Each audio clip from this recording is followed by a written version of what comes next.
Olá, meu nome é Kathleen Ramos, eu sou editora-chefe da revista Guia da Farmácia e a gente está aqui pelo Guia da Farmácia Series, uma série de reportagens que a gente está fazendo aqui para os nossos ouvintes, para comentar um pouco sobre o futuro da farmácia. E hoje eu trouxe aqui o Paulo Paiva, que é vice-presidente do Close-Up, responsável pelo marketing e desenvolvimento de negócios de forma global, né, Paulo? Hoje o Paulo vai falar um pouco sobre os desafios das farmácias independentes no futuro. A gente vê as grandes redes aí em expansão, em plena expansão, em movimento de digitalização, enfim. E a gente quer trazer também essa realidade aqui para as farmácias independentes e o Paulo vai ajudar um pouco a clarear esse mercado. Então, Paulo, primeiramente, muito obrigada pela entrevista, muito obrigada por vir aqui pelo Guia da Farmácia, por essa entrevista. Queria saber, Paulo, primeiro, pelos dados do Close-Up, como que tem sido o desempenho das farmácias independentes no país e como tem crescido, e tanto o número de lojas, quais regiões são destaque, enfim, qual que é o panorama que você tem aí das independentes? Em primeiro lugar também, muito obrigado, prazer estar aqui com vocês, prazer estar aqui com vocês todos. Bom, farmácia independente é um grande negócio, já foi e continua sendo. Não existe essa ideia de que a farmácia independente vai desaparecer do mercado, que as redes vão tomar o espaço, não é verdade. A farmácia independente tem hoje 26% do mercado total, cresce a 13% ao ano e vem crescendo durante a pandemia, foi ainda melhor, porque a população ficou mais próxima da farmácia independente. E ela aproveitou uma oportunidade que foi o de enriquecer o mix de venda para o paciente e para o consumidor. Então isso manteve uma parte daquele negócio que migrou para a farmácia independente durante a pandemia, ainda está nas mãos dela. Então ela tem uma oportunidade grande de mercado, mas ela precisa fazer algumas coisas para alcançar essa oportunidade. Tá? Uma delas, 3 coisas importantes: disponibilidade de produto, um bom atendimento e preço. Nesta ordem. A ordem não é preço, atendimento e disponibilidade. A ordem é disponibilidade, atendimento e preço. Se possível, disponibilidade junto com atendimento e o preço por trás. Por quê? Porque a fidelização de preço não traz o paciente para dentro da loja. A pessoa que está buscando só preço, ela entra na sua, entra na do seu concorrente, entra na do seu concorrente, e isso é a dinâmica. Agora, se você está capacitado, atende com produto, com disponibilidade de atendimento, um atendimento bom e um preço razoável, as pessoas vão ter a sua farmácia como referência e você vai avançar e crescer no negócio. Este é o segredo de varejo, não é só do varejo farmacêutico, é o segredo para qualquer varejo, que você tenha o que vender para o seu cliente. E pela sua experiência, o que tem acontecido nesse mercado, Paulo? Onde que estão os entraves aí que impedem um crescimento ainda maior das independentes? As independentes hoje trabalham com um sortimento de 2.800 itens dentro da farmácia. A gente sabe que tem restrição de espaço, a gente sabe que tem restrição de crédito e tudo. Mas mesmo com 2.800, esses itens podem ser mais rentáveis e atrair mais pacientes para dentro da farmácia. Porque muitas vezes ela tem, sobre a mesma oferta, um montão de itens iguais de fabricantes diferentes. Então, isso faz com que ela perca negócios.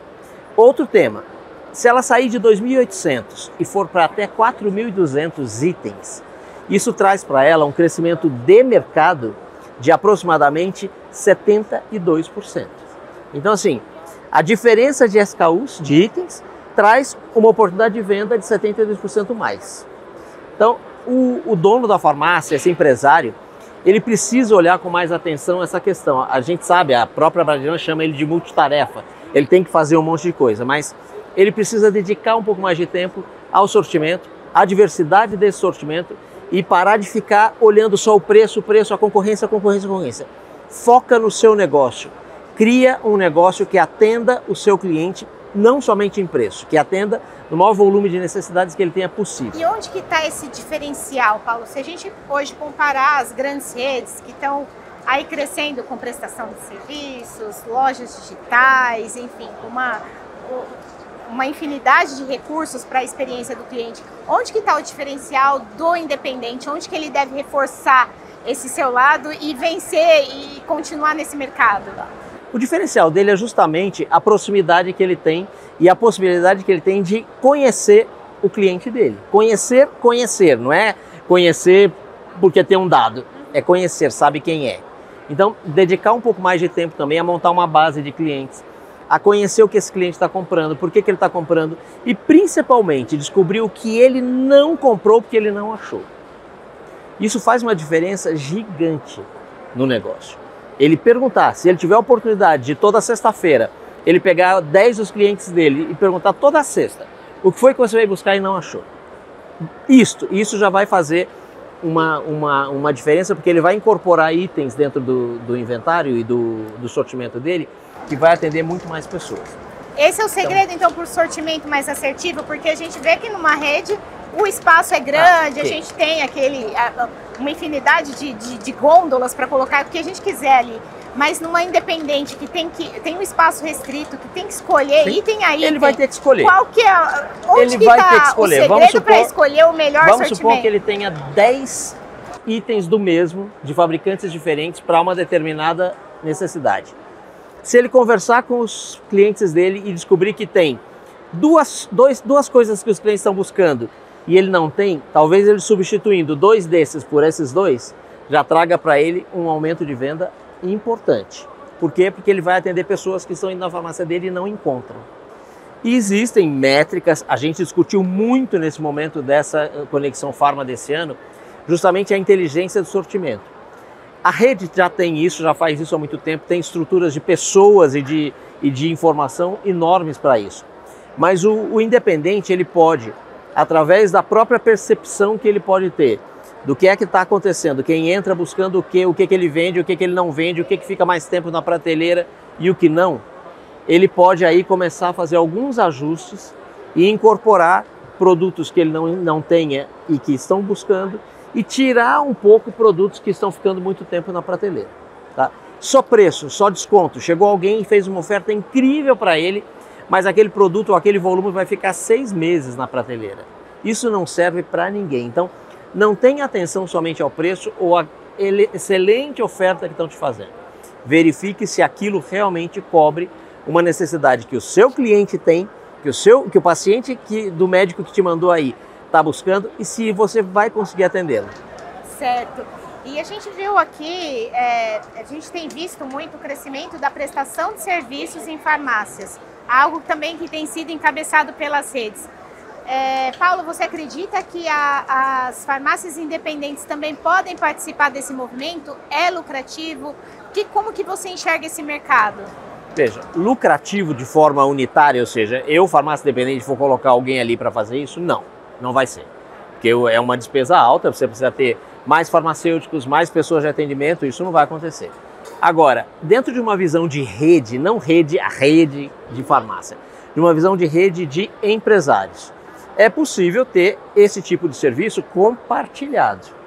Tá? Então, todo mundo paga uma parte, cria-se um serviço que atende a uma comunidade de farmácias numa cidade, por exemplo, ou num bairro. Isto não é impossível, é preciso que esses empresários se unam, pensem numa situação de primeiro, criar um diferencial do seu negócio e defender o seu negócio desse tipo de serviço que está aparecendo. Se não houver uma colaboração entre os empresários, Kathleen, é muito difícil você romper uma barreira de concorrência e de alto investimento de capital. Então, a união e a associação das farmácias traz essa força. Haja vista as associações de distribuidores, as associações de farmácias, todas elas hoje estão conseguindo fazer estruturas suficientes para competir num mercado altamente competitivo já. O que gerou isso? A força da associação.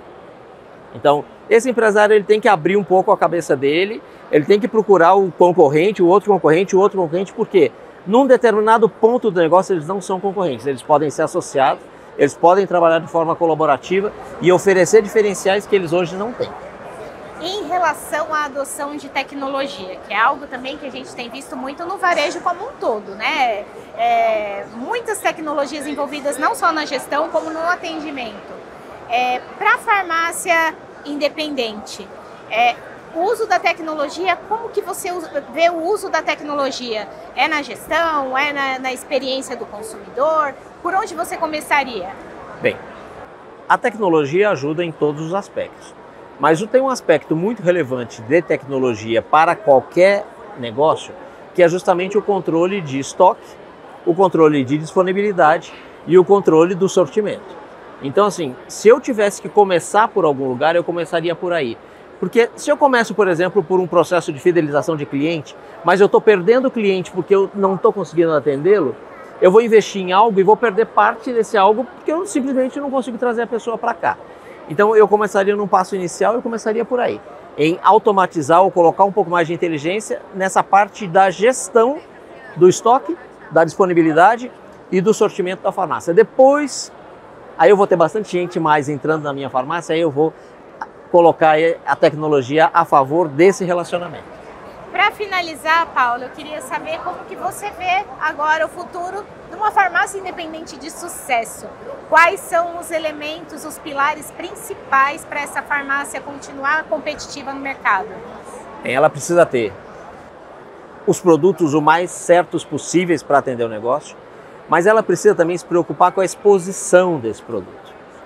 Então, por exemplo, se eu tenho fralda é um produto que atrai mães e pais, às vezes avós, às vezes uma outra pessoa que vai comprar.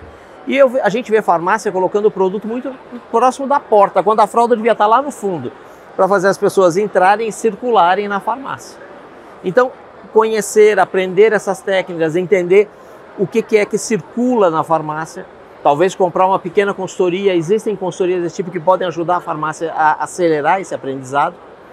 Isso traz benefícios para a farmácia, tá? Assim, é real. Todos os estudos mostram. Então, só que ele precisa se libertar um pouco de como ele chegou até aqui para ele ser diferente daqui para frente, porque o mercado está mudando rápido e vão aparecer novos concorrentes que talvez se adaptem mais rapidamente a essas necessidades. Então, ele que já está estabelecido, que ele defenda o espaço dele, mas que ele defenda o espaço dele com as armas que a necessidade de hoje exige, não as necessidades do passado. É uma mudança de mindset, tem, né? Muito. Resumindo. Tem uma parte de mudança aí de cultura e de comportamento e de atitude importante. Perfeito, importante. Paulo. Muito obrigada pela entrevista. Obrigada a vocês que estão nos ouvindo e acompanhando os desafios aí das farmácias independentes tão importantes para o brasileiro. Muito obrigada e acompanhem os nossos novos vídeos no canal Guia da Farmácia Series. Obrigada.